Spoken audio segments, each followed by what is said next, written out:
Okay, let's talk about natural healing.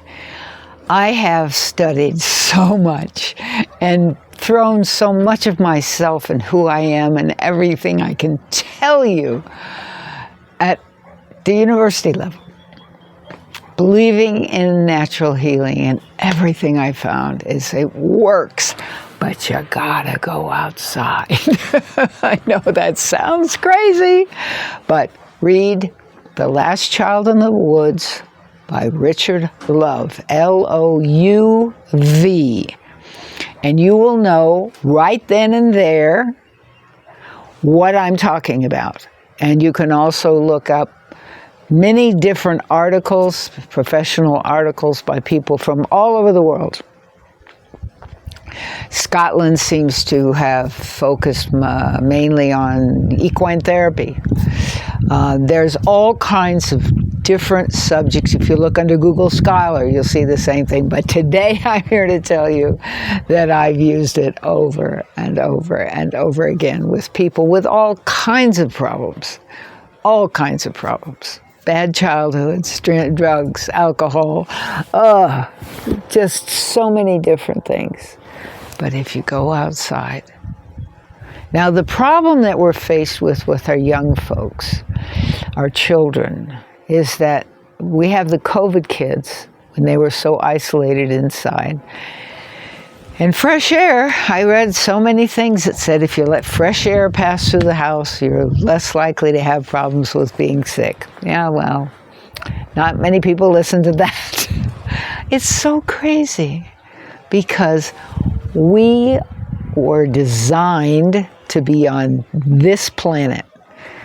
The first thing we have to have is air. If you don't believe it, try counting your money with your breath being held. Hold your breath. Count your money.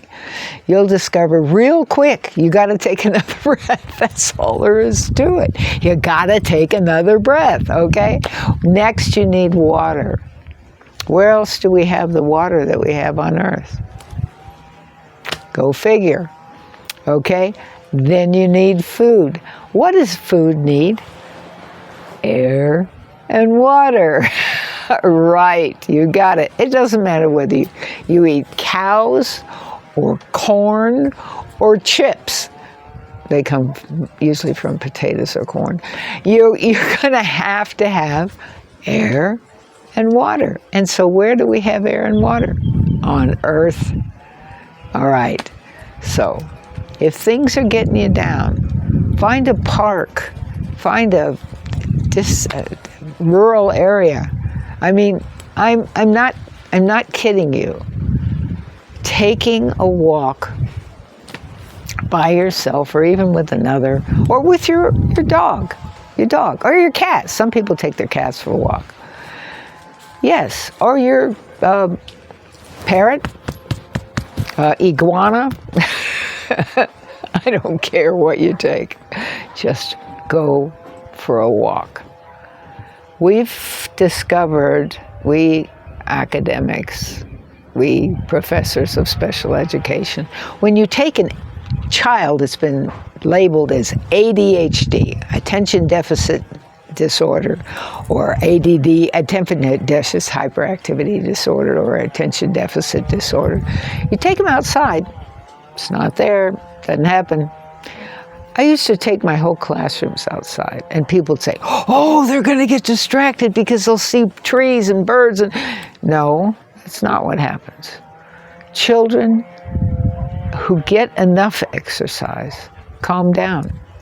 They would sit at picnic tables just happy as a clam.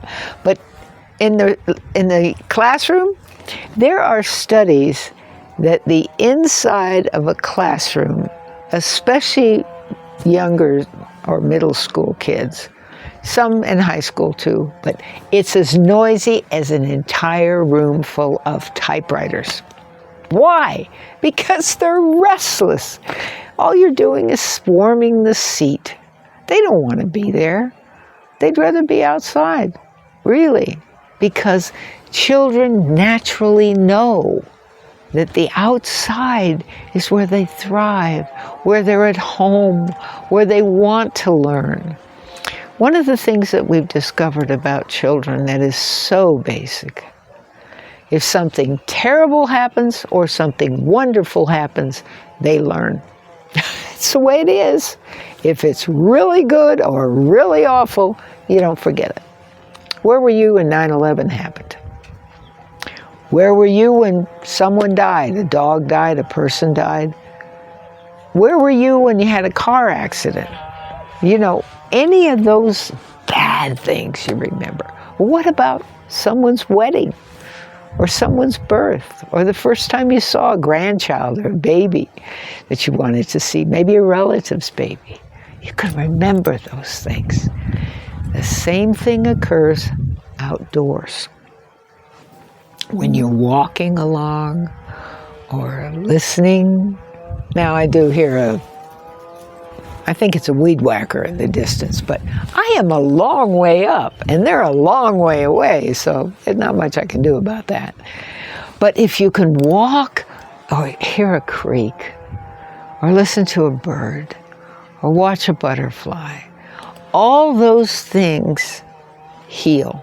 They just do. There's been scientific studies. I even put it in my dissertation.